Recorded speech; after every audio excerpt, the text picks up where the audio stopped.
която ще продължим, ще бъде една панелна дискусия, в която ще имаме не един, а няколко експерта, които ще говорят на теми, свързани с киберсигурността. След което ще имате възможност и вие да се включите в дискусията с тях, с въпроси, които имате да зададете. Така че ще започна първо с един човек, който има над 20 години опит в киберсигурността и той също така е и доста популярен експерт в тази сфера, тъй като редовно го канят да сподели своята експертиза в телевизията. Така че моля, както се упражнявахме преди малко, моля за бурни аплодисменти за Jasen Танев!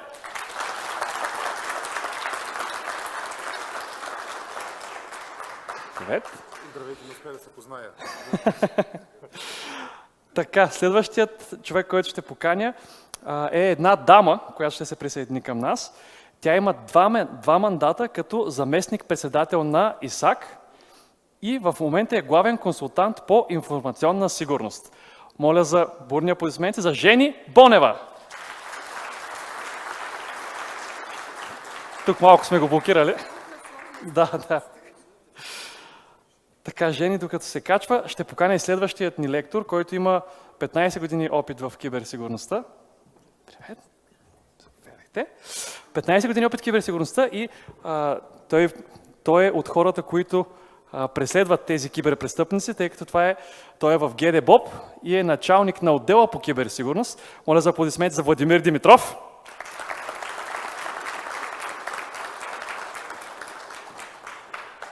Заповядай. Следващият ни лектор също има много богат опит в IT сферата, 12 години, и той е създател и организатор на Cybersecurity Talks Bulgaria, което, ако случайно някой не знае, поредица от ежемесечни събития на тема информационна и киберсигурност, така че може да се свържете с него, ако имате желание да научите повече за това. Той е съосновател и заместник-председател също така на Българската асоциация на сертифицираните етични хакери. Моля за аплодисменти за Павел Georgiev. Привет! И на последно място, но не е по значение, е нашият модератор, който ще бъде на тази дискусия. Това е председателят на Българската асоциация по киберсигурност и също така член на борда на директорите на Европейската асоциация по киберсигурност. Аплодисменти за Светлин Илиев! О! Светлин, да, ми подсказва, понеже беше на предишната страница и го прескочих. И аплодисменти и за Миглен, който ще се присъедини също при нас.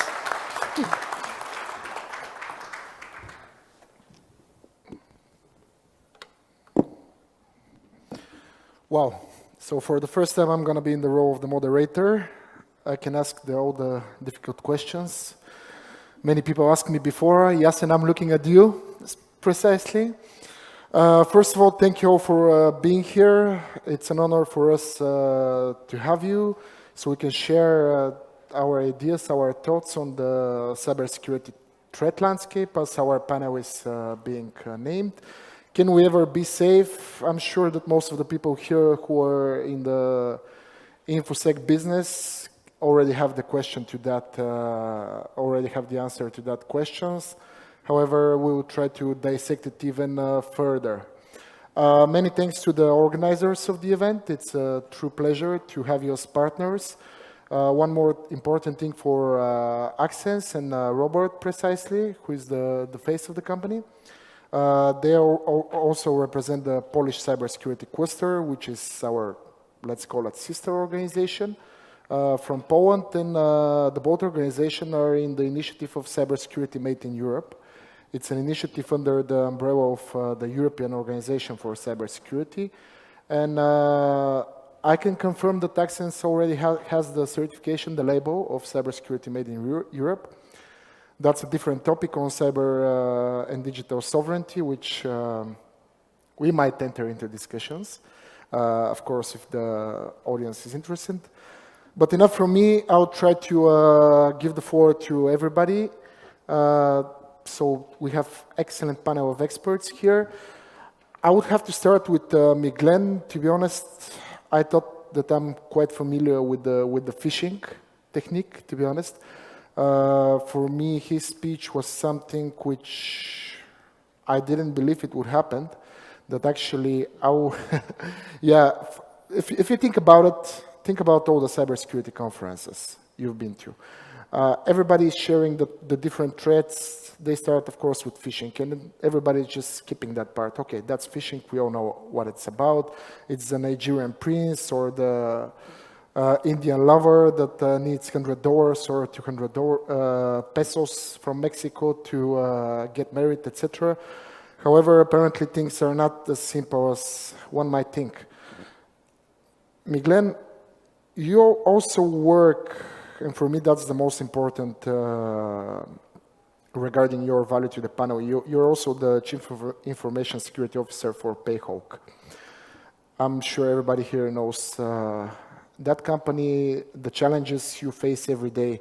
You mentioned few mitigation techniques which for me are most important. On one side, we have the awareness, which is a non-technical issue. On the other hand, you mentioned the zero trust policy, which many companies and now the cybersecurity community is looking towards. Can you share about how is the personnel of Payhawk? How are the employees? Because we all know the mitigation techniques, but theory and practice are two different things. How are they reacting? And are you implementing the zero trust policy, and how is that taken from the employees? You mentioned it's very hard. Yes. So initially, whenever users are used to access to certain systems, there will be a bit of discomfort.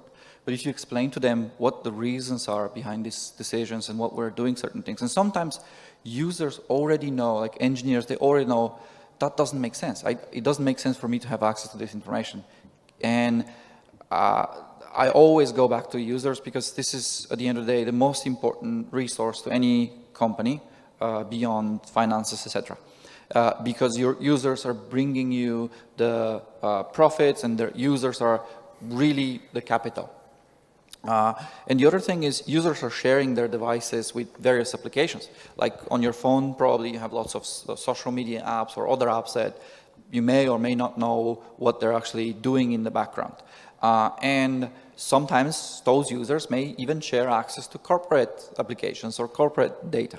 So at the end of the day, you would like to make sure that those users understand those principles and they implement them elsewhere, they implement them in their personal life. And it's super important because if somebody is going to be compromised through their personal social media account, it's not going to matter to ICO or European Commission or anyone else or the threat actors how they got it. You cannot go back and say, yes, but you actually used my employee's personal accounts, not the corporate account, so it doesn't count.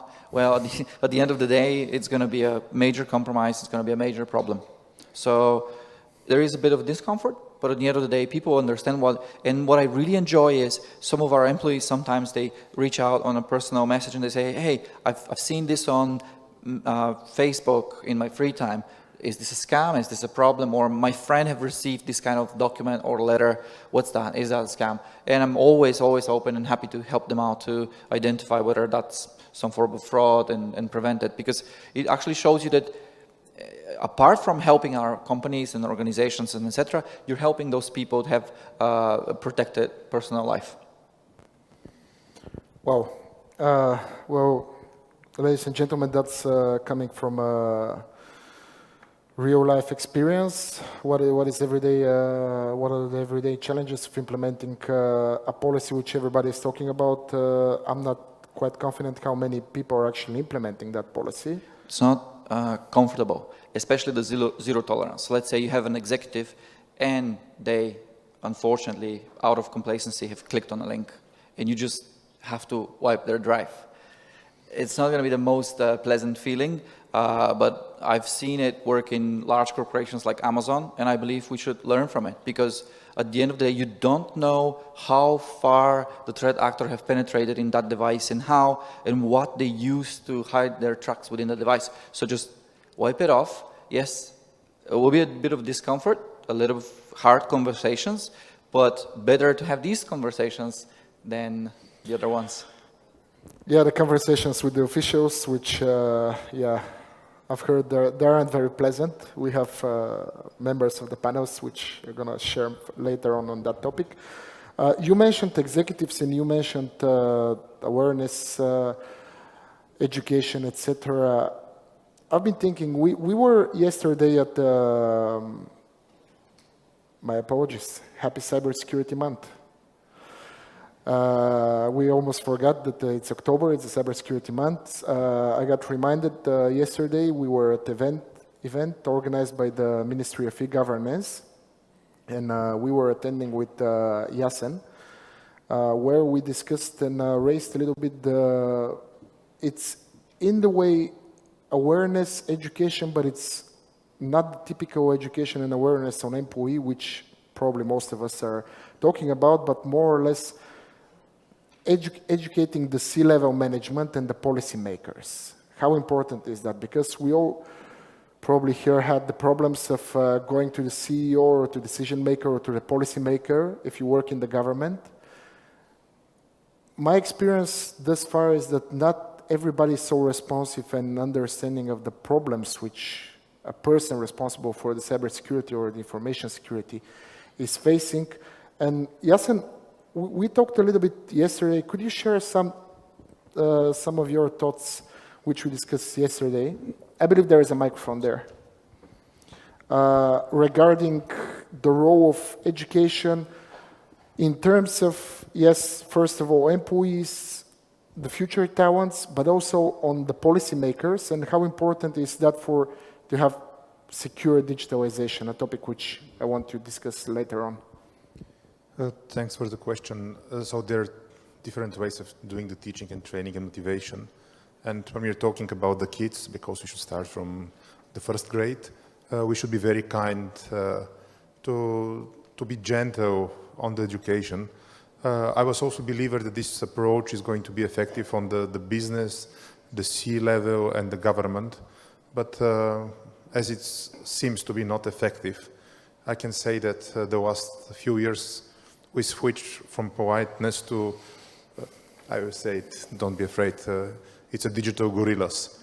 So you should jump inside, you should throw the digital leaflets, you should simulate the crisis, you can show them that the bandit is in the box on their desk. And this is not possible if you're going to use the gorilla style to be alone. So this is why first we addressed the communities, and this I'm very happy to have here all of you guys, because this is a mission not for a single person, but the people from the communities are going in this direction. And when the communities are speeding up, then we are able to talk about the practical examples and principles. And this is the steps that I'm believing into it. First, the universities, and few of us have a pleasure to be teachers in academy. So we believe that we should come back from the business to universities and educate the people about the ethics of the cybersecurity industry, and that it's not all about the money. Then we should have the framework which says who what do in the cybersecurity, because it's important. We have enough gurus and a magician in the GDPR, and we know it's more for money, not for resilience. And then we are also meeting to the topic where we need to stand in front of the government. The single person is not enough. So what I believe that we should do is the communities and the people into the communities stand together and say, if you want to consume governmental resource, which means being a government employee or be granted with the European or government funds, you should show minimum security compliance and should provide resilience. And I will give you a very short example. There is a fund for IT services and cybersecurity, and in this fund the cybersecurity is not and, it's and/or. So the people are deciding to skip the or part, but what I have promised, and this is going to be a community job, so guys, know that I'm never alone. What we are going to force, and I believe you're going to see it, is that in the next funds, when there's going to be a digitalization, there are going to be a definite obligation of proved roadmap on the cybersecurity and proven resilience. So if you install the technology, but you're not proving the digital experience, you're not going to be refunded. And be gorillas. be cute, and one day they're going to recognize that the gorillas are really avengers. So thanks for the question. I'm a believer in the community of education. I got a little bit scared when you said it's not all about money, because yesterday we got into some discussions with the academia. Many of the universities, we have representatives here of the most dedicated universities in terms of cybersecurity, and they struggle. They have their challenges in terms of finding the right people to teach, funding that people, providing adequate equipment and infrastructure to deliver the best education process they can have. And I was going to correct you, let's not go to the Ministry of Education and say money is not everything. It's not everything, but it's really important, so we can prepare the future talents of tomorrow. You mentioned something which we both work on, and Pavel as well, cybersecurity communities. That might be an abstract concept for some people. Some people are true believers, like Jasen, who is spending considerable time of his life working on that idea. From my personal experience, I can assure you that the communities works. The European Cybersecurity Organization is an organization which is consisted of some of the biggest business organizations in terms of cybersecurity in Europe, public representatives in terms of cybercrime or cyber defense, depending on the country. And I can assure you from personal experience that such communities have actual impact even on European policies. And the voice could be heard even from that room to Brussels. Not every time, of course, but let's say it's possible. So coming from that, Pavel, we've been working together from some time, and actually the most recent cybersecurity talks which we organized in Plovdiv and tried to bring the community together, some experts. In your opinion, can you share your vision about the role of communities, about the role of experts, about the role of business, and how we can create added value? Thank you for the question. First of all, I want to thank our hosts and all the partners and the possibility to be here and to talk about the communities. The communities have maybe two power points for them. First one is the people in the community are there because they want to be there. They want to change something, they want to share something, they want to know, to learn something. And the second thing is the communities have abilities to clean themselves, to reject the bad actors in the community. And this one maybe will be the biggest income from the communities. And the government and the business need to understand what is the need of the community. They need to invest some time, they need to listen to them, they need to stimulate them, they need to recognize them, and they need possibilities to do and to show what they're there, why they're there, and they need to be stimulated somehow. I fully support you. Three of us, which I see currently work on the topic of communities. We try to bring different companies together. We try to influence policies. Something very important is the resources that are dedicated to cybersecurity. However, Jenny has worked as two mandates on the topic of creating community, actually as a vice chairman of the Isaka Sofia. It's a world-renowned organization, which I believe everybody here is familiar. However, she's now in the private sector, and that's a very interesting experience of combining, let's say, community Brussels vision on things and company experience. Jenny, we talked a little bit before the panel about what you see in everyday business, and you said that many companies have problems or challenges implementing cybersecurity frameworks or incident response techniques. What is your vision on that? What is your experience? Thank you for the question. Well, I've been working for ISACA. ISACA is recognized for its framework regarding IT, COVID framework. So I've been always following best practices, framework standards, and I count on that. For me, the most important part to establish your protection is to establish your information security framework, cybersecurity framework. But how this will be done? I mean, what is the most important thing? We have a lot of best practices. We have a lot of standards that we can use. What I've seen for now is that people know about the best practices. People know about the standards and what needs to be implemented. But the challenging part is how you customize this to your organization. What needs to be considered when you take a framework and you want to apply it in your business? What is important to encounter? How you actually compare your services, how you define your risks, and how this will impact the framework that you will implement. The most challenging parts I've been looking at, because I've been working also as an auditor for a couple of years and then as a consultant. I've been working as a chief information security officer. So these are different points of view. The main challenges are in the organizational part.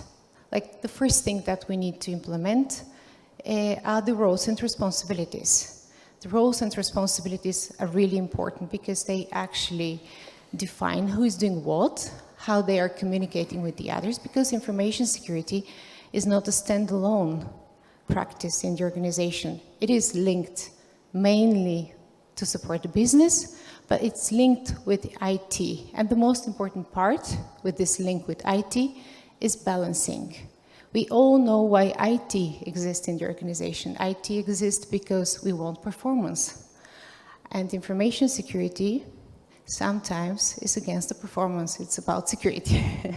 So the main part that we need to consider is balancing the two functions because they work together. Information security is supported by the IT. This is challenging when you actually define your information security processes. Information security processes are not standalone processes. They are incorporated in other processes, mainly IT. But for example, third-party security, this is part of other process that is business-oriented. Administrative, like HR, of course, this is part of other process. So security is something important. It is all over in the organization, and the actual implementation is really important. We have to pay a lot of attention there. With regard to incident management, what we've mentioned is that I've seen that a lot of efforts are towards the managing of the incidents, like the quick reaction, timely reaction, analysis, limiting the damages, going back to normal. But something that is always, not always, but most of the time missing is so-called post-mortem review, where you actually go there, collect the information about what happened with all the involved people and make analysis on the communication, on your reactions, on the mistakes, why it happens, how we reacted to additional incidents that happened during the incident resolution, and actually what happened, what are our lessons learned. And at the end, what is important is that we not just analyze this, but then check our policies and then update the policies according to lessons learned from this incident. The organizational issues, this administrative part for all organizations, not the actual practical implementation of the information security, is also very important. This is sometimes very boring because we are talking about policies, procedures, documentation, guidelines that are written and they need to be updated all the time. We are talking about flow charts that needs to be updated, network diagrams that needs to be updated all the time.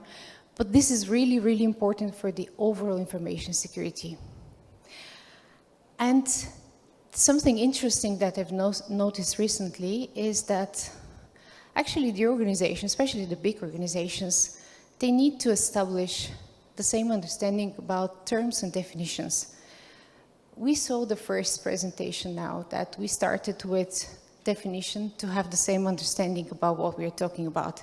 In the organization, sometimes we are talking about the same thing in different ways. So interpretations should not be possible for terms in information security. We should have the same understanding about the same things, about the same processes, how we need to communicate and what needs to be done in case of incident or in case of daily jobs regarding information security. So that's why I believe that the organizational part is really, really important. Thank you, Jenny. As usual, it's very, very interesting. I'm truly honored. It's not easy to make the topic of cybersecurity interesting and still be relevant and technical in a way. So my congratulations as well. Now, I believe, at least in my experience, the most interesting speakers on the hot chairs are usually the representatives of the government. We have Commissioner Dimitrov here. Commissioner Dimitrov, you work every day in cybercrime, an integral part of cybersecurity. You work every day with, you have the challenges, you're on the first line of defense, let's say. What is the Bulgarian cybercrime unit observing as a threat landscape, as recent developments, as recent threats? What is your experience in the recent time? Okay, thank you for the question. I saw a few guys sleeping in the room. You guys okay? Let's spend the next 4 minutes discussing about cybercrime because we're speaking about cybersecurity. And cybercrime is a small, very small part of the cybersecurity world. And in cybersecurity, and specifically in cybercrime, we see a huge mess. It's a mess, trust me. I'm part of the Bulgarian cybercrime unit for the last 14 years. For the last 2 years, I'm in charge of the cybercrime. We are 40 police officers from Bulgaria. We're the only national law enforcement agency dealing with cybercrimes, and we see mess. We see a huge mess. We are dealing with 15 plus different cyber and cyber-related crimes. And a lot of the guys, they will say ransomware is a huge problem. Yes, ransomware is a huge problem. We have recently, yesterday, a Bulgarian big company suffering ransomware. They lost a few, let's say, €1,000 to try to restore their business. A lot of the companies who suffer ransomware, they don't complain. They will just call us. They will say, hey, what to do with this case. We have like 40 computers or virtual servers encrypted, what to do. And then we explain, we work with that. We work with them to solve the issue. And then at the end of the day, they are not willing to file a complaint with us because they are not obliged to do this. We explain that they have a right to file a complaint because they are a victim of a cybercrime. But my point is that a lot of the companies or private cybersecurity companies, they will say that ransomware is a huge problem. Yes, it is. But our biggest problem in Bulgaria, and I'm pretty sure not only in Bulgaria, in Europe, is called business email compromise. Business email compromise, if you never heard of this term, please, I strongly encourage you to go and Google it. It's all about Nigerian organized criminal groups who log into the Bulgarian email accounts, and then they will trick Bulgarian companies to send money to their counterpart on a different email bank account. So every 3 days, every 2 days, every week, we have a Bulgarian company losing $50,000, $70,000, $100,000 US dollars. Unfortunately, 1 or 2 times a year, we have a Bulgarian company losing like 1, 2, 3, 4 million euro, and they're falling victim of a business email compromise. We call it IBAN change in Bulgarian language.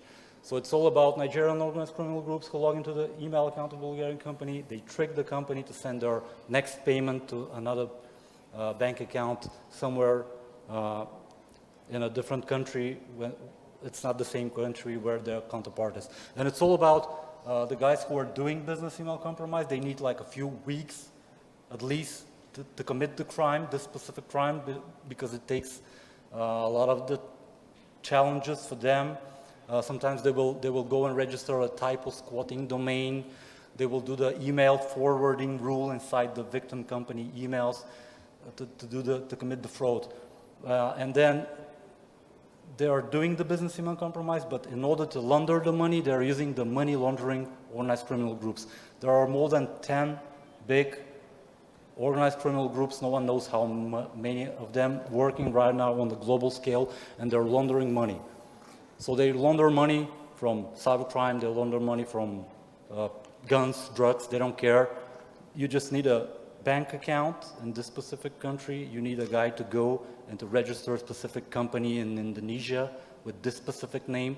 And then you need, on behalf of this company, this guy, the money mule, to go and to open bank account in this specific bank in the same country, so they can do this for you. They're offering money mule and money laundering services. So business email compromise, ransomware, again, it's a huge problem, but business email compromise is the biggest problem for us. Then money mule networks, which they're laundering money almost every day. We see a lot of money mule network, money mule and money laundering activities in Bulgaria, because we will have calls from, like, let's say, French cybercrime unit, and they will say, you have a Bulgarian money mule who just received a few weeks ago 5 million euro from a French victim company of business email compromise. And then this is how we determine that it's not only a problem for us, but it's a problem for the whole, let's say, world. And then on top of the ransomware, business email compromise, and money mule networks, we see a lot of botnet activity.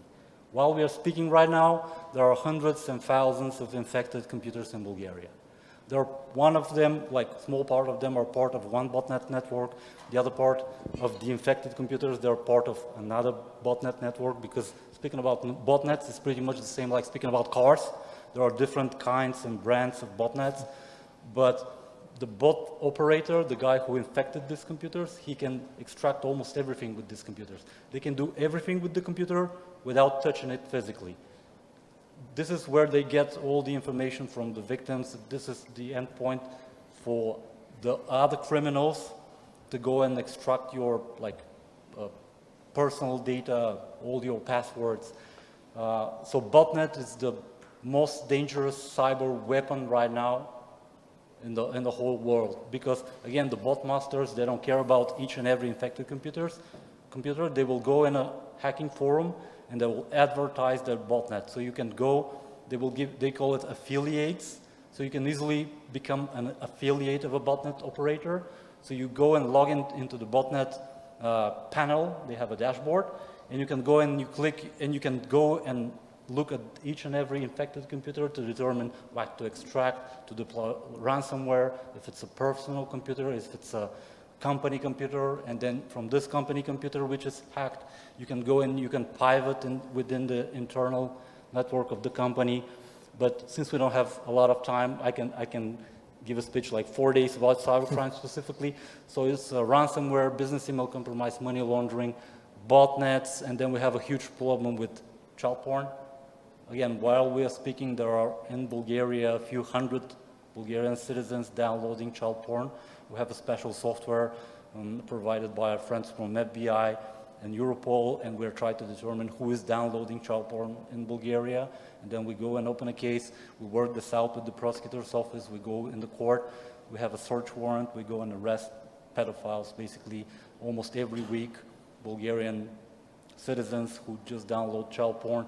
The big problem is that a small portion of the Bulgarian guys who download child porn, they will go and open a fake Facebook or Instagram account, They will try to approach kids. They will try to speak with them a few weeks, and then they will try to ask them to send naked pictures. Next problem, intellectual property rights. We call it IPR. We have a huge problem with the physical IPR and then the virtual IPR.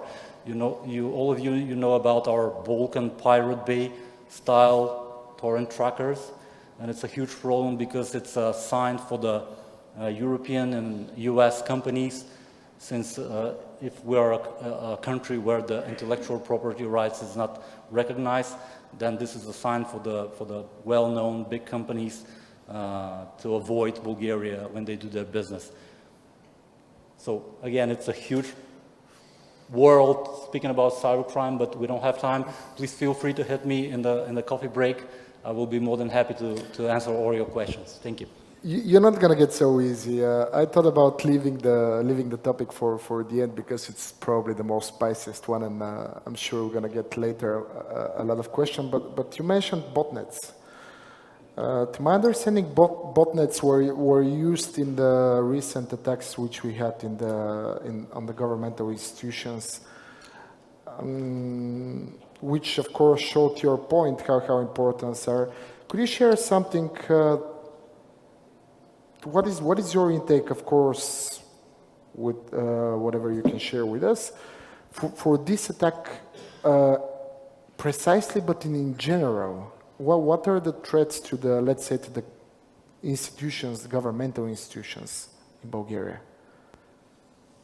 You mean DDoS attacks? It's Yes. a distributed denial of service attack, and it's basically not so sophisticated attack. In the recent attacks, they were using some let's say, vulnerable devices or free-to-use proxy servers, because it's, I mean, there are a lot of routers, a lot of home surveillance cameras, which are not updated. Their software is not updated, so you can not easily, I wouldn't say easily, but you can go and scan almost all of the internet part and then determine where is the vulnerable device, and you can, again, not easily, but you can make it to attack. You can order this device to attack this specific website. So this is what happened in the last cyber attacks, like a few days ago in Bulgaria. Basically, they were using, again, vulnerable or free-to-use proxy servers.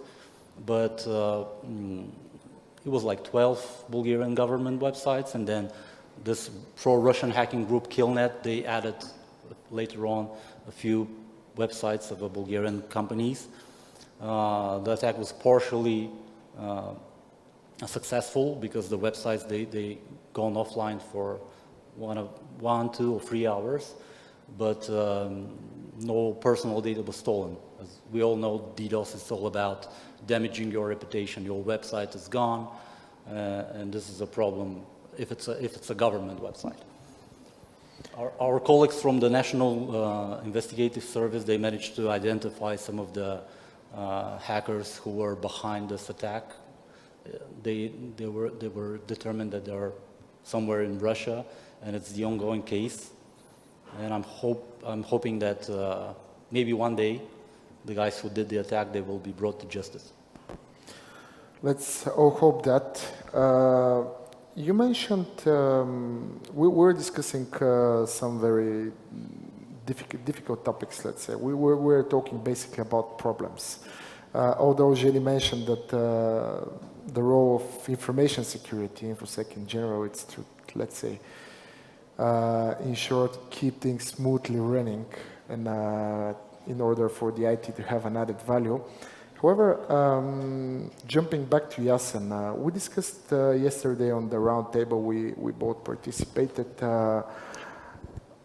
Just to give you a heads up, I would like to start with education, but later on move to the Cyber Resiliency Act, which I believe it's very important legislation on European level, which could make, let's hope, Commissioner Dimitrov's life easier. But we're talking about attacks, we're talking about problems, we're talking about companies being all the time challenged, their cybersecurity challenge. We're talking about compliance. who is actually doing that? How do we train the people? What are the best practices? What are the challenges in education? I'm asking Jasen because he's a professor currently at the Plovdiv University, in the University for Library Research in Sofia, and he's a very passionate speaker on that topic. I remember how we started the day with standing up and raising the hands, so I'm not going to ask you to stand up, but let me ask you a few questions, and as I'm always saying, with a doctor, with a Baptist psychiatrist and a cybersecurity expert, you should be honest. So, who of you is watching the weather forecast? Come on. Yeah? Okay, who of you is watching the cooking shows? Yeah, okay, it's not, yeah, okay.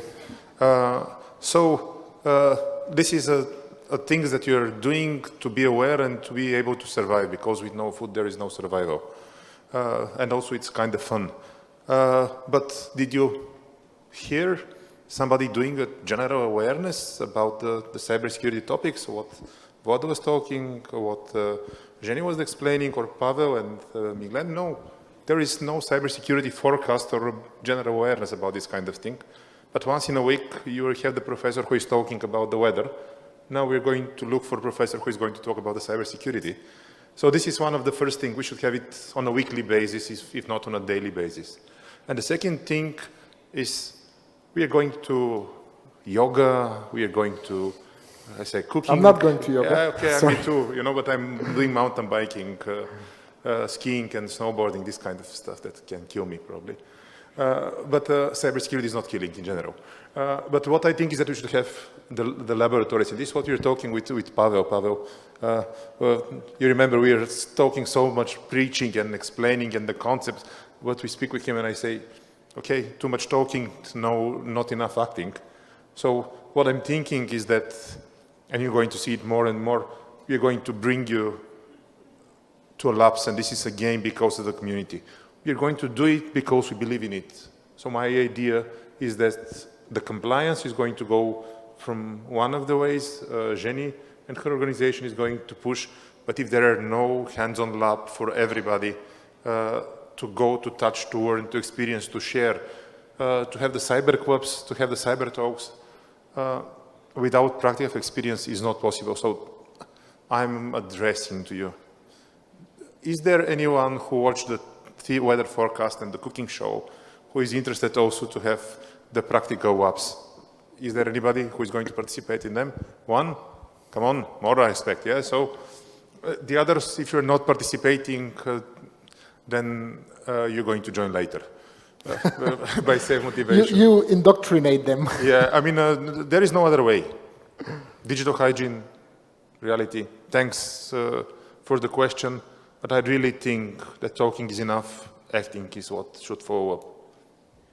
Can I step in here? Please do, sir. I will have point. I'm going to point to things. First, sharing.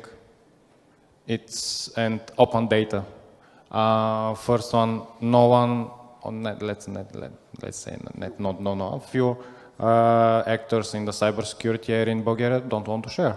They want just to consume information about others, consume information about threat actors, and this will be a good starting point to speak about sharing reports about the activities, sharing knowledge, sharing bad experience and use cases. And I think the communities are the place that this sharing can be accumulated. And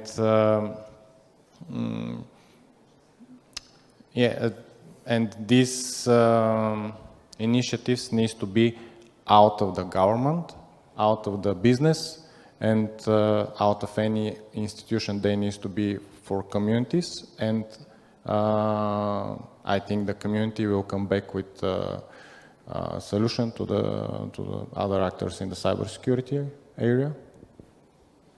Thank you.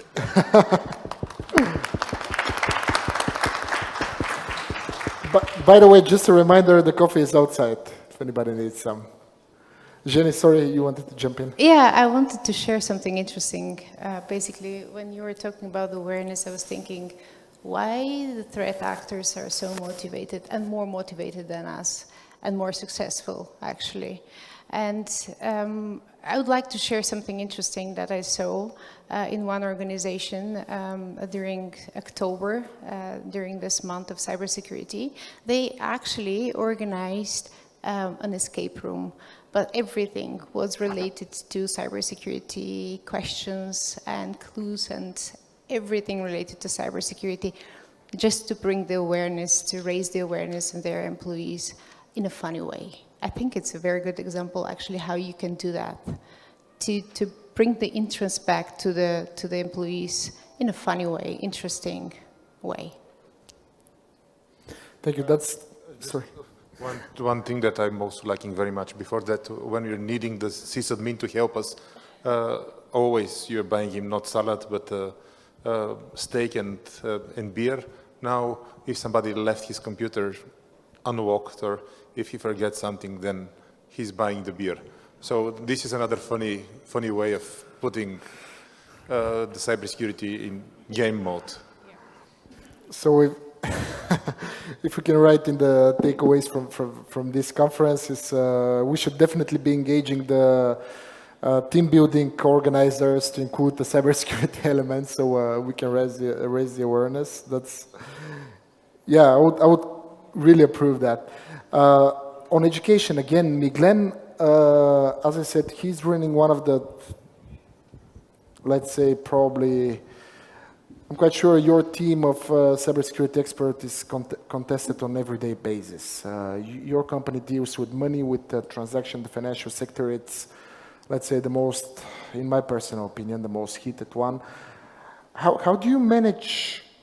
We talked about education, but we all know there is a huge shortage of people in cybersecurity. No matter of the roles which you are talking about, whether you're going to be talking about pen testers, SOC analysis, data analysts, etc., etc. How do you deal with that problem? Because we on the side, if I can include myself, of course, as professors in the university representing academia as well, it's very important, this connection with the business. How do you deal with that challenge? It's a very difficult problem, to be honest, but because of the shortage of talent. Currently, I'm even hiring, and it's very challenging to hire even junior. What I think it is, there is some amount of experts, but not enough juniors that are ready to start with. And I'm super happy to find someone who has the interest, not the experience, and help them out to grow professionally. And because of that shortage, at the end of the day, you still have to protect your organization because cybersecurity is not a zero-sum game. You need to apply as many controls and trainings and anything you can and hope for the best. And the way I approach this, apart from looking for talent and expanding the security teams that I work with, is making sure, one way or another, information security is embedded into the culture of the company. Of course, there are lots of people within every company that just don't care about the topic, which is fine, it's all right. But there will be some people that are interested, and you need to spend some time identifying those people. What I've seen that it works, and I try to apply whatever I work with, and right now in the company I work for, is to try to build this kind of, you can call it whatever you want. It's a champions or an SME group or whatever. It's basically a community within the company of interests that you spend a little bit of time of talking and thinking about the actual hands-on problems they experience on a day-to-day basis. Basically, you go and translate them, the boring stuff, the compliance and regulations and everything that you need to follow as procedures, etc., and try to help them out so they can help you out with overall security of organization. And if we need to be a bit more specific and practical, right now I'm trying to build a security champions program within the development team. And the way I do that is first I approach the people that are interested in InfoSec, and then together with their involvement, we try to figure out what are the best ways to achieve and approach some problems. I have my opinion and experience on InfoSec, but they're the people who are actually building the software or the product or whatever. It could be a sales organization or any organization, and they have the context, and also they're very smart people. If they don't like the policies or procedures or technology that you use, they can find ways to circumvent, and they're very smart people. So it's better to have these kind of, kind of people integrated within different teams that are helping you for your InfoSec goals within an organization if you are faced with talent shortage. But at the end of the day, there should be some form of an incentive, and you should always think of how can you bring back to these people something, if it could be financial or educational or other type of gain. In my situation, whenever there are people that are interested in InfoSec, I try to bring them on conferences. I try to encourage them to talk or to achieve some certification, training, or something else that can benefit their personal progression and career progression. But at the end of the day, that's not solving the problem of the shortage in the sector. And the way that this could be approached is through those communities, through those script kiddies or teenagers, hackers that are they're very, very valuable for the community. The first thing is, if you consider them from a cyber criminal perspective or angle, and if you take them out of the negative side, of the black side, and you're basically removing one problem, you're removing one threat actor that can do positive than negative things. And the other thing is, you are actually helping them grow professionally, because at the end of the day, if you can find them a job or if you can help them progress, that's very, very positive for everyone. But you need to spend some time to market this, and you need to spend some time to make sure that the community understands that this is way more valuable than actually going and, I don't know, DDoSing or defacing a website just for the sake of it. And nowadays, actually with Pavel, we're trying to help out, and not only with him, with others as well, rehabilitate well-known threat actors that have been convicted or are very problematic in the community.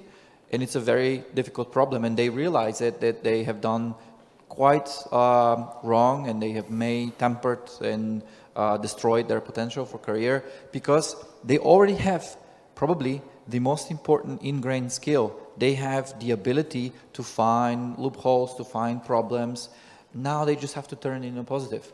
And really, it's a mission for me, and I hope that it's going to be fruitful and it's going to work out at the end to really have a better and improve the overall image of actually the community of hackers, and make sure it's more attractive for them to go into the positive side. So at the end of the day, Bulgaria will not only be a bit safer and better place from cybersecurity perspective, so to have a better community, but also we can market this externally. We can become the new Israel of Europe in terms of cybersecurity. Wow, that's quite a goal, become the new Israel of Europe. To my knowledge, the model there, specifically in Israel, is something which everybody talks about, but very few countries around the world have actually implemented, about making the state work with the business and make work with the academia. We've all heard about those towns and cities where you have here the governmental structure, you have the education system, and then you have the startup. And it's all work in a system with added synergies.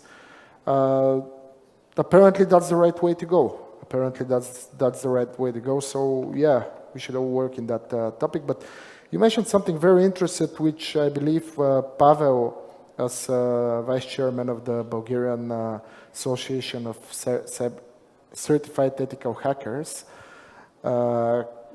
could talk about. It's actually how do you influence those young people? Because as we know, many people in cybersecurity, especially nowadays, they start at a very young age, 14, 15, script kiddies. Could you share some experience or some techniques? How could you actually influence them to become white hat and not black hat? Okay, yesterday I was in school in Sofia to talk about internet safe, how to be safe in internet. And getting ready for this presentation, I realized that the internet that we know today is 21 years old. And cybersecurity topic in Bulgaria is even younger. I can say 4 or 5 years. And in this fast developing ecosystem of cybersecurity, we need to have a proactive educational approach to this area. What I mean, if we have pyramid and school, university certifications and business on the top of this pyramid, can we turn around this pyramid upside down in order to have push from the business, because we now see there is a lack of professionals and specialists for the business. Can we have push from the business, what the business needs, what kind of professionals the business needs, then to invest in this, in the system, educational system, and then to close all the education process. First, need to start from the school, then you need to continue with the behavior and master degrees in the universities, and after that, the business need to contribute in developing certification programs, and business needs to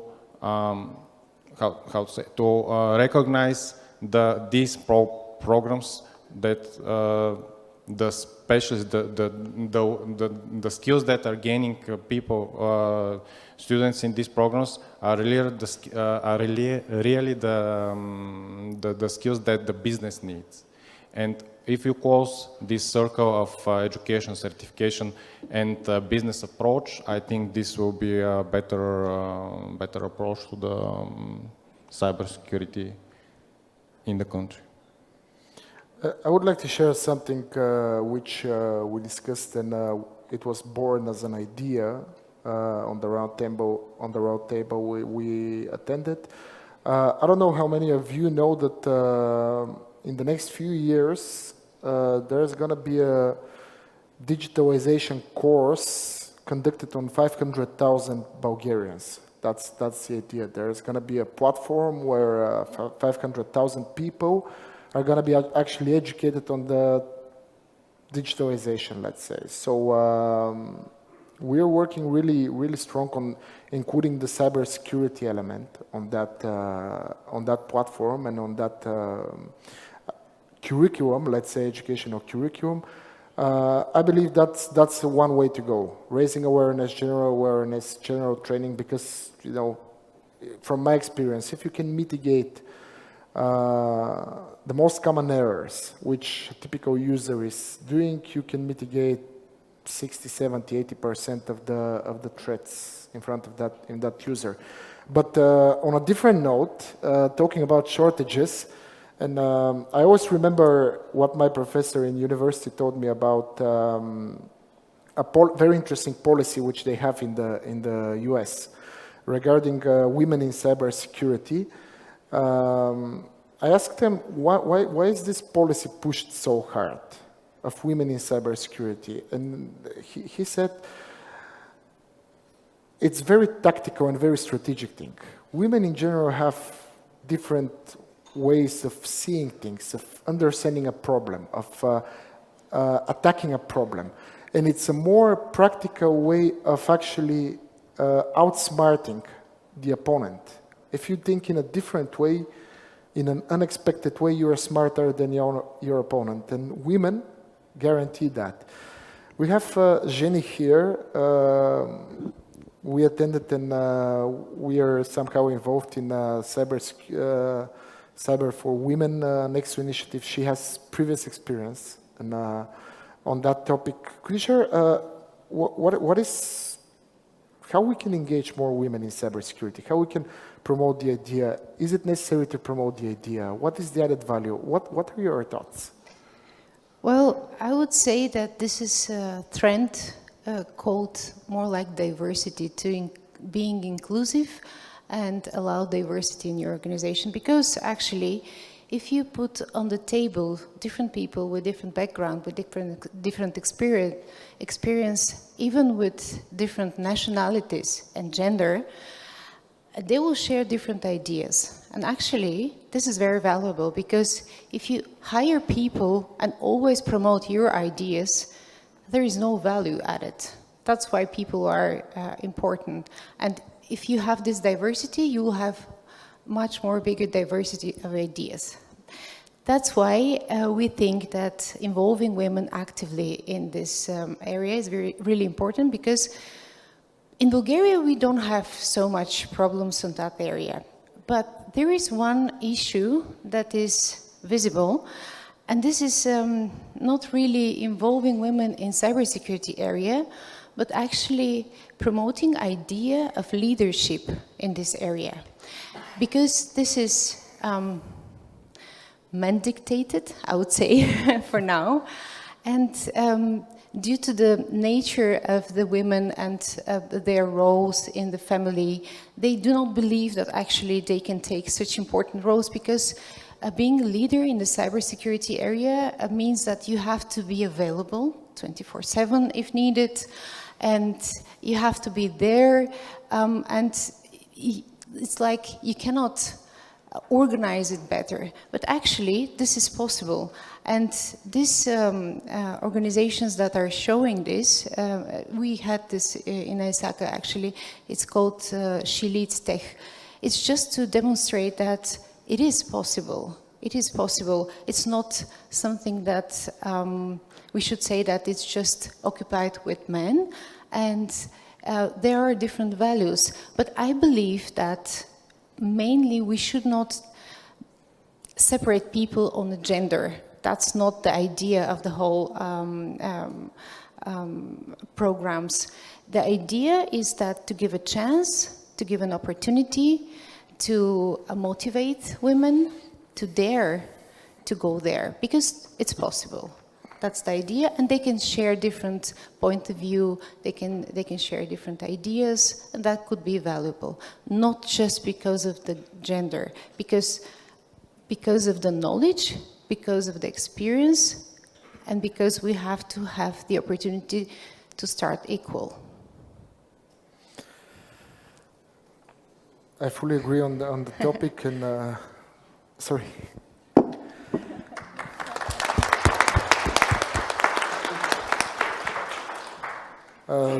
Yeah, Jenny is a true role model and a true inspirator on that topic, and trust me, I've seen her even in Brussels attending such events and providing valuable ideas and experience to even the experts that are working in Belgium, and her opinions are always appreciated.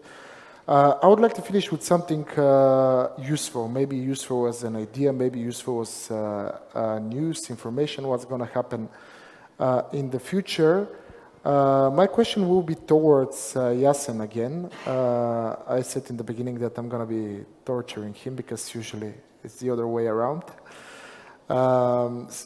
We discussed yesterday, and some news came around from the Vice Minister of e-governance, that the idea about, many of you probably heard about the financing which is coming towards the SMEs. We haven't talked about SMEs, but that's an extremely important topic which actually represents 97% of the Bulgarian economy, and it's really important to protect them.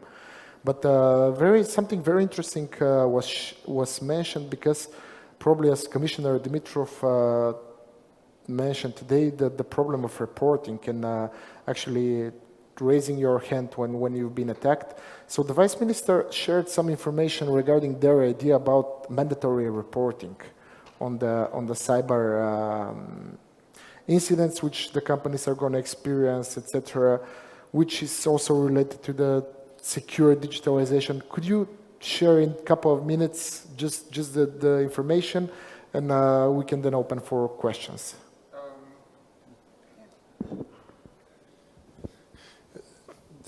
The people from the government are going to say that the communities are never happy for what they're getting, but this is why we are for pushing there. In the previous week, including the yesterday, there were some major statements which I believe that is changing the way of government talking and speaking. So I will start with what we've been achieved to have in Plovdiv with you, is that the government is recognizing that they should give a chance for having apprenticed into the services so they can see that the young people can come to the government, but the government is also attractive employer. So this is the first thing. The second thing is that there was an announcement for the open talks on the bug hunting program plus rewards. But we are also thinking to put gamification, so we're going to have a recognition because we would like to know which education programs and universities are benefiting. And then it was very, very interesting that the government is getting excited from using the community resources. So when I asked the Ministry of Innovation, when you're going to stop to give money without guarantee they're going to be spent on cybersecurity, 30% of them as a minimum, then from the Ministry of Electronic Governance, they mention in the contracts, because you'll be not able to put it into the requirements, but into the contracts, there's going to be a written clause that if you get the money on this ITC and cybersecurity, that you're going to be obligated, mandatory, if there are cybersecurity incidents, to report them to the CERT. So this is the first step that you say, if you want to get money for ICT, then you should be committed to report. And as I say, I'm not happy when I see the starting, I want to go forward. I wrote yesterday a mail to Vice Deputy Minister Kirillov, and I say to him, you know, it's good to file the incidents, but I also want to see a major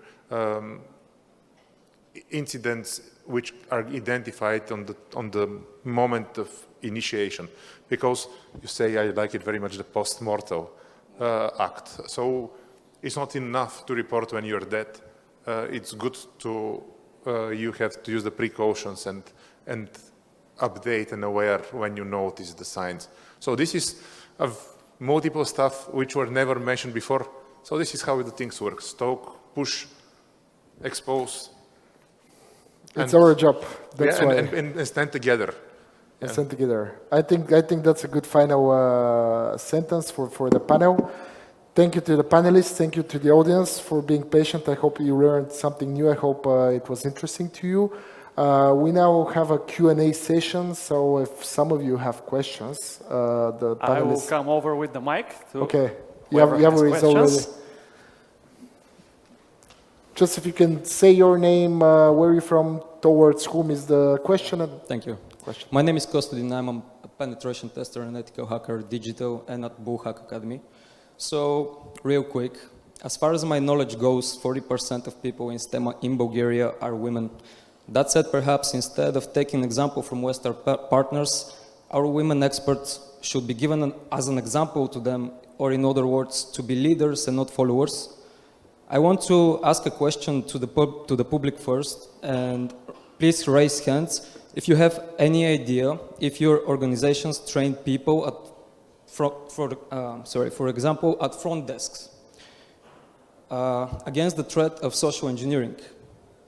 For example, people trying to infiltrate your physical environment. Social engineering is a topic which we haven't discussed, but 4 or 5. All right, 5. That's actually, yeah, that's fine. So from personal experience, I see big organizations zooming into the dangers of online phishing attacks, but that often leads to neglecting physical social engineering infiltration. So perhaps my question is towards Miglen, as he has astounding background in that sphere. So may you elaborate a little bit about how companies should educate their staff against the dangers of social engineers at the people on the front lines in the physical space, for example, front desk? And how do you at PayHawk train your employees? Would you provide some examples? Partially it's confidential, but I'll try to elaborate.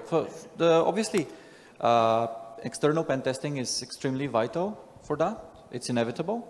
That's the starting point for sure. But if you'd like to do something internally, you should consider all the angles. So first sit down and identify what kind of communicational inputs your organization has. So as you mentioned, phone calls, it could be chats, it could be inbound communication, social media, etc., etc. And from time to time, if you have the time and luxury, consider pretending to be someone else. I mean, for me, that's the sweetest part of my job, to sit down and try to hack my employees. Unfortunately, yeah, it's fun.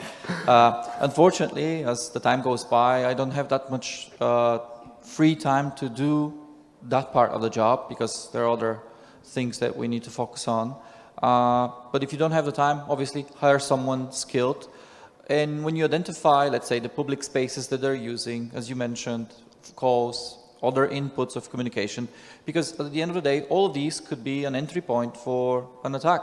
So throw around some spare USBs and see if, you know, someone will fall victim for it.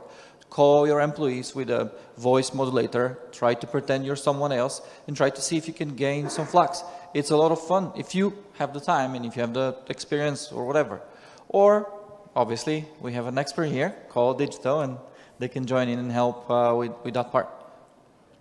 Just on a different note, that's why most of the people outside of cybersecurity don't understand the cybersecurity community, because they think that's fun, trying to trick your employees, leaving USB flashes, etc. I would like to add something. I was thinking about the big fun with trying to do that in the organization, but my recommendation is to sign so-called out of jail letter first, which is like approval from the top management and the management involved about all the activities that will happen, and that this is not considered an attack, and this is planned, and everything what you're doing is totally legal. I like the topic also very much.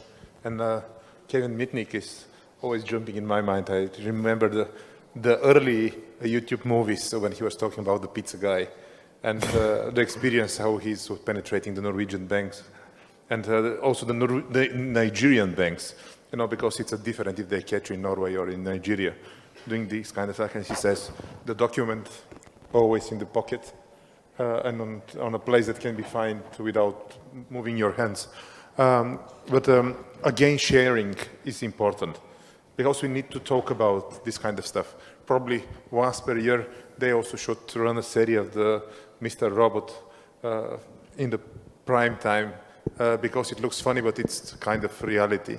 So we need to be practical, and this kind of scenario stories, games, topics should be executed. And I also like the idea of the escape rooms. Yeah. So we need to make cybersecurity for the masses.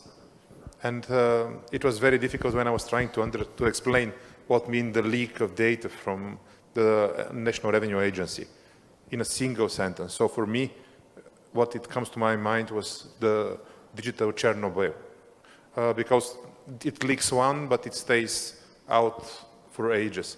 So this kind of link between what you would like to achieve and mass awareness with the general wording and games should become a part of our scenarios. So very good topic. I noticed you guys, the two of you, when you entered, especially the one with the glasses, but the dark Poe is also kept keeping my eyes. So you're in the spot. Yeah. Thank you. Over there in the back. Cybersecurity for the masses. When you said that expression, I always thought about. A few years ago, I was telling to some of my friends in cybersecurity that, you know, it would be impossible to buy in a couple of years, in 4 or 5 years, it would be impossible to buy not a connected device to your network in terms of whether it's going to be a heater, a dishwasher, a dryer, etc., which furthermore connects to what Commissioner Dimitrov said about the botnets, but that's a different topic. If I can add something regarding the connected device. Cyber Resilient Act is coming in 2 to 5 years. So I'm expecting a funny and interesting time to see how the mind of the producer is going to be changed and the users. Jasen, could you share with the audience what is the Cyber Resilience Act? Probably some of them don't know. Who knows about the Cyber Resilient? Okay, quite enough. But what is the idea? now everybody can sell devices the way that he sees them. And first we started with the GDPR, which was protecting the public data, but then it seems that this kind of chaos on producing the devices with no compliance to nothing is very crucial for the security. As you hear what Vlado was telling, cameras, fridge, ovens, and everything which is connected is behaving as it wants. So Europe says, okay, everything which is directly or indirectly connected to other device or network should follow the standards which the Europe is going to present. And it means if you want to sell a smart device, you should be compliant. Because in this way, you're reducing the landscape of cybersecurity, and you're also reducing the threat. I'm a big fan of removing the physical devices as we know them. So this is one of my other causes. And in the 2 years, the classical cache registers are going to be dead because they're not covering the cybersecurity and the resilience fact. So this is another reason that I'm very happy. Not only my daughter's smartwatch and my father's smart heart monitoring equipment, but also the physical device and cache registers should be compliant. We have some questions over here from the back. Hello. First, sorry for English-speaking people in this room, but be so easier to explain in Bulgarian. Колко хора тук в залата смятат, че държавните институции, сигурността им е на много ниско ниво? Моля да вдигнат ръка. Така, в такъв случай явно има мнозинство, надявам се. Предполагам, че както всички тук знаят, има едни и същи стандарти по сигурност, както за компаниите, така и за държавните институции. Спазват ли се тези правила за сигурност от държавните институции, както това го правят компаниите? I'll translate really briefly for the English speakers as well. The question was, to what people raised their hands, was how many of you think that the Bulgarian government agencies are not well protected against attacks? And people raised hands that they think they do. And the question was, if there are rules for companies and government agencies to follow, are they being followed by the government agencies in the same way that they are being followed by the companies? Correct me if I'm wrong. Yes. Никой искаше да отговори или зададе въпрос? Towards whom is към кого е въпрос? He has a question, but Okay. he'll have a chance. We have one more question before that. I'm not from the government, but I'm heavily monitoring the topic that you are discussing. So on top of the requirements for the business, when we are excluding the payment industry because they're very well organized and there are heavy standards, then if we are having the ISO topic, it's also, let's say, context of personal decision, but there are three important things. This is the Network Information Security Directive from the European Union, which now the version 2 is fixing the bugs in version 1. Which are transponent into the cybersecurity law, and then the cybersecurity law is supported by the regulation of minimum requirements for network and information security. So the truth is that there is a small gap which is saying there should be made a risk analysis and the measures should be compliant to the risk analysis. And the risk analysis should be made by the responsible person. But there is no referral framework how you should do the risk analysis. So it means that if you're not seeing the risk, you can do nothing. And in this way, when you're hanging into the reality for the risk management, when there is no referral points, it's depends to you. So my answer is the framework is moving in positive direction, the bugs should be fixed, the audit should be done, and the penalties should be applied. And the things are changing, and there were people in the room that I know that were in the private sector and now they're working for the government. and I know what is their motivation. So the communities should push, the government must change.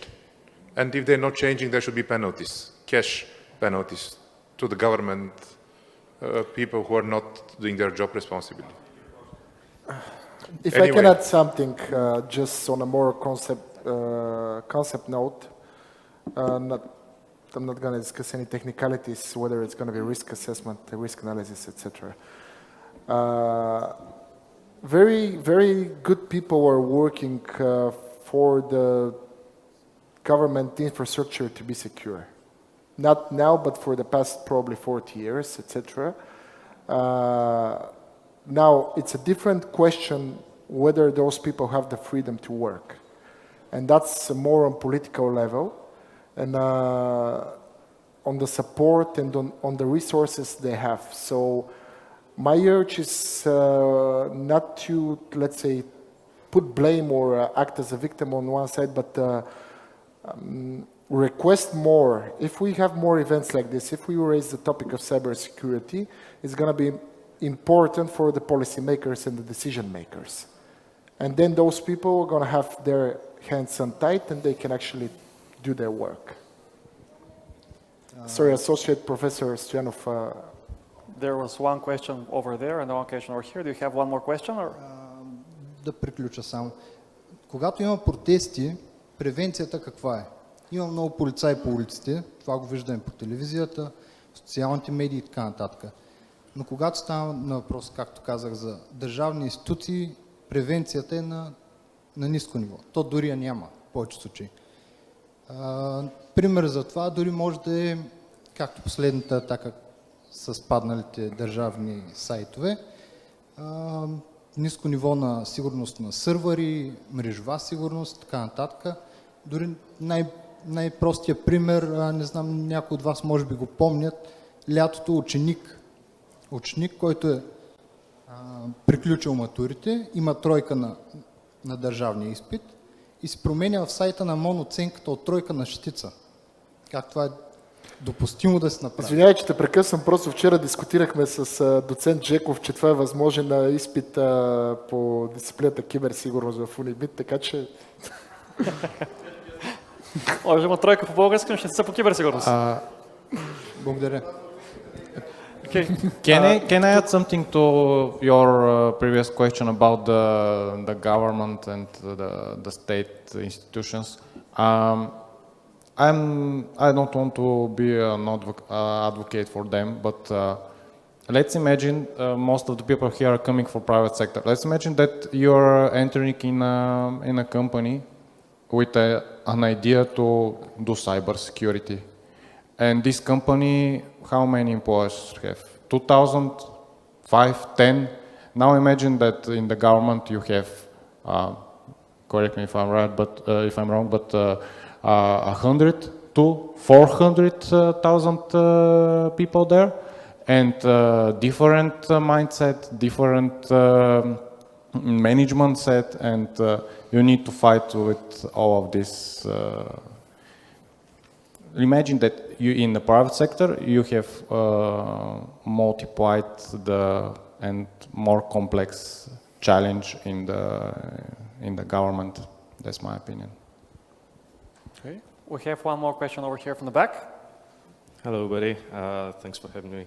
Nick Serrano from United Lex Corporation, serving as cybersecurity and privacy lawyer. Sorry, could you hold it a little bit closer to you? Do you hear me well now? Yes, loud and clear now. Somewhat better. Okay, thank you. Nicole Serrano, privacy and cybersecurity lawyer for United Lex Corporation.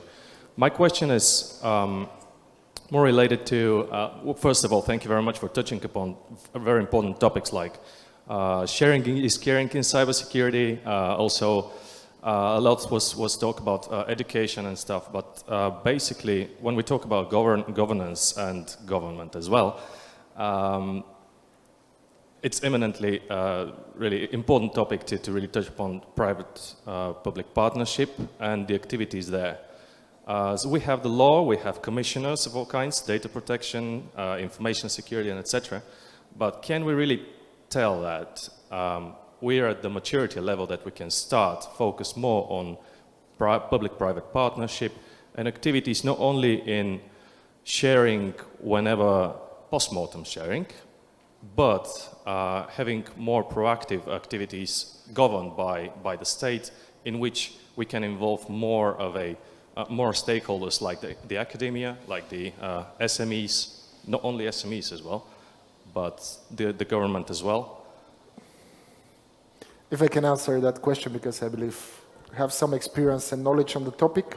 First of all, I don't believe we need to be mature enough to engage in public-private partnership. That's an axiom. In the US cybersecurity strategy that's written in the 2001, I believe, somewhere like that. So that's a basic concept which should be enforced, and it's a must. Recently, President Biden actually, discussing some cyber attacks on the US soil, actually engaged on the topic, and also confirmed that's the only way to go. On European level, EXO, the European Cybersecurity Organization, is the private partner of the European Commission, and as I said in the beginning, companies, organizations, NGOs, associations, etc., could have their voice on European level. And believe it or not, they're actually sometimes listening. For example, there is input on the Cyber Resiliency Act, on the Digital Europe program, and many others which are actually important topics. What is going to happen here? I'm going to finish with the institutional stuff and probably try to answer your question directly. Bulgarian government, especially the governance ministry, should create a coordination center on national level, which we're working with them, the Bulgarian Cybersecurity Association, as representing individual businesses in the cybersecurity sphere and consumers. Our idea is this coordination center to be very active and to create actually that platform and that atmosphere and trust. In general, if we leave all the technicalities aside, cybersecurity sharing, it's all about trust. Who do you trust? And you need to know the people. You need to have engaged with them on several occasions. That's on the institutional level. Now on the sharing on the community level, if I'm understanding correctly, it's more about culture. It's more about culture of the professionals, of the different representatives of the community, of willingness, and of course, to a certain extent, the willingness of the state to engage in such cooperation. However, we have some good examples from the US, from Japan, South Korea, etc., in which that could be done. There are ways to do it. There are very innovative ideas, let's say. For example, we discussed that with Pavel and previously about cybersecurity reserve of a professional working in a private sector, etc. Those are ideas which are not only Bulgaria in the world, but we're gonna come there, I believe. I hope that answered the question. Let me point one more idea. Is it possible, maybe a question to the audience, is it possible to develop a cyber army defense of volunteers, members of the communities? Because if you're a member of community, that means you change your mindset and you're walking in the bright direction. What do you think, people? May I try to answer the question, because yes, there is several yes. military professionals here. I'm going to pass you the ball. Just give me a second. If we're not going to be guerrillas, but you're going to be an army, then we need a backbone. So I'm transferring to the backbone. We see that the community, I mean the people, regular people, can stop even the bad guys on the front. Associate Professor Tanev. Thank you very much. I'm Nikolai Stoyanov, Colonel from Bulgarian Armed Forces and Deputy Director of Bulgarian Defense Institute. I will just try to answer to your question, and after that I will put my comment. Before that I would like to. So this idea for the army or for the reserve or whatever is old more than 10 years. We tried, and we didn't succeed. Officially, there is an act, official legislation that we can do this. There is several issues. And the several issue is that, first of all, legislation is not perfect. Normal, probably you know. The secondly, that if you want to be the part of the army reserve, you need to be a full soldier, which means that we are looking for the soldiers that can run 100 meters or 10 kilometers for a certain amount of time to do some push-ups and everything like this. Do we need such kind of the cyber experts? Probably yes. But do they are really cyber experts? Probably no. So mindset, what we are looking for can be changed according to the law, but also according to the landscape that we have in the country, and taking best examples from other countries. So we are looking in this direction to have reserve. We, as a Bulgarian Defense Institute, we already pointed, as you mentioned, a lot of people, and you are part of it. So if something happens, we are not welcome. We will be obliged to be there. So don't worry, we are looking about this. We already have a list of these together with all security services. But definitely it's not easy like this, like just to put the idea, because there is a lot of examples for good and for bad situation that this happens. Thank you for that. You raised the question, because the question coming, when it's coming from the civilian part, it's more welcome and more appreciated from our part, let's say military, because we already understand that you have the same idea, the same position, that we need it as a community and as you need experts, as a community, but as a country. So this is my comment, short comment. And now my question. Аз ще говоря на български. Защото цялата първа сесия показва нашето правилно разбиране за киберсигурността и неправилната интерпретация. Първо, не искам да обида никой в залата или по някакъв начин да го засегна. Виждате, че аз от време на време нямам проблеми с английския. Но не мога да разбера защо в зала, когато 80% са български говорящи хора, ние говорим на английски. И това показва нашето отношение към киберсигурността.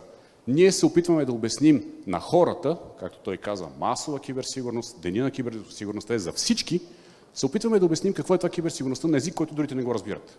И ние търсим преводачи. Нека да направим така, че когато говорим с масовите граждани, СМИ-те и така нататък, ами да ни разбират. Това е моя съвет към нас, към вас, не към организаторите, а към това как ние трябва да говорим, какво ние трябва да представим на другите хора. Много е готино да си говорим за Black Hat, Dark Hat, не знам си какво, да си говорим за скриптове, да си говорим за пентестове и така нататък. Какво е пентест? Идете там на улицата и го питате някой, какво е това пентест. Някой си мисли за химикалки ли? Ще тестваме химикалки ли? Разбирате ли? Жаргонът е хубав, професионален, когато сме в тази зала. Но когато излезем от тук, те не ни разбират.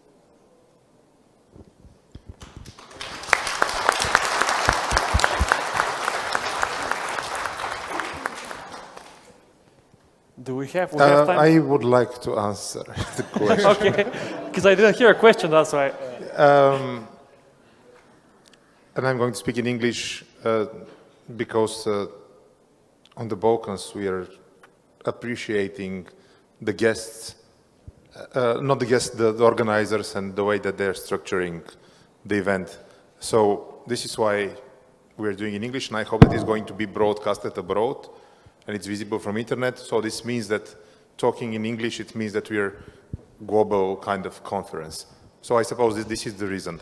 Talking on a local language is something that I'm really addicted to do, because if you have 1 minute and 30 seconds into the prime time in the news, you should say it on Bulgarian way to the masses. If you go talking in the morning show, you should say it like this to the masses. If you're training the kids, we are talking even more simple things like digital hygiene, which means wash your hands, never talk to stranger, look left and right where you're crossing the street. The curiosity infected the cat, and the house of sugar is not always bringing a great experience. So different audience are talking different languages and sending different messages. But what I really like, and I even felt the feedback that you gave, The army knows you, watching you, and if they need you, they're going to call you. I'm from the reserve, so do all the best so you're keeping us protected without needing us on the front. Yeah. So thanks for the topic, and also thanks for the organizers for clearly stating the rules. We have 2 more minutes, ladies and gentlemen. 2 minutki. I have something to share. I've been thinking from the beginning, when we talked about the first type of attack that is very recent nowadays, about this email and how actually they're playing with the IBAN and how they actually succeed with that. Can we recommend something to protect ourselves against this? I've been thinking for something, and I would like to share. Maybe this is the way how this should be done, but I was thinking can we add actually 2-factor authentication with the accounting department in case of a change of an IBAN, for example? Is that a real quick solution against this very, very popular attack? I was having experience about this, so this is why, everybody can be the target of the business email compromise. So the first thing is that there is definitely policies, and what I'm always talking, we have digital signatures, so when finally we're going to sign our important documents and our important mails. If you want to build the trust, digitally sign. And when you're having digitally signed document, it's getting one step more complicated. Yeah.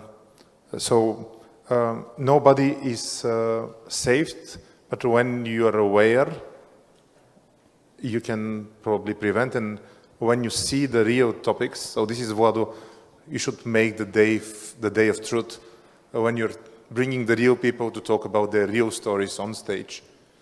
When you see somebody who was hit by ransomware or business email compromise and he spoke, trust me, the effect is, I can say, great, huge. Yeah, you're feeling the vibes of sorrow and sadness. It's not a joke, guys. We're speaking almost every 3-4 days with Bulgarian company losing $100,000 US. And every time it's a different company, so it's not a joke, trust me. If you lose like €500,000, that will be a huge problem for you. But again, speaking about cybersecurity, there is no one pill for our problem. So it's all about, we can speak about passwords. I'm pretty sure that a lot of you guys, they didn't change their passwords in the last 6 months, let's say. So passwords, we need strong, unique passwords. Then we have to speak about operating systems. We see a lot of guys falling victim of any cyber or cyber-related crime. They're using old operating systems. They're using apps that they don't need. Yeah, or they're using software which is like cracked. But it's, again, not only passwords and operating system. It's all about training and resources. It's all about your staff who has to be trained and well paid. That's the key, I think, because specifically speaking about business email compromise, there is no antivirus which can save you, because it's not the computer or the software, it's the people which are attacked. And the criminals from Nigeria, they rely on many gaps. They rely that the victim will click on a phishing email, that they will be transferred to a new, fresh, temporary website where it will say session expired, login again. And then they will rely that there will be no one looking at the email forwarding rules.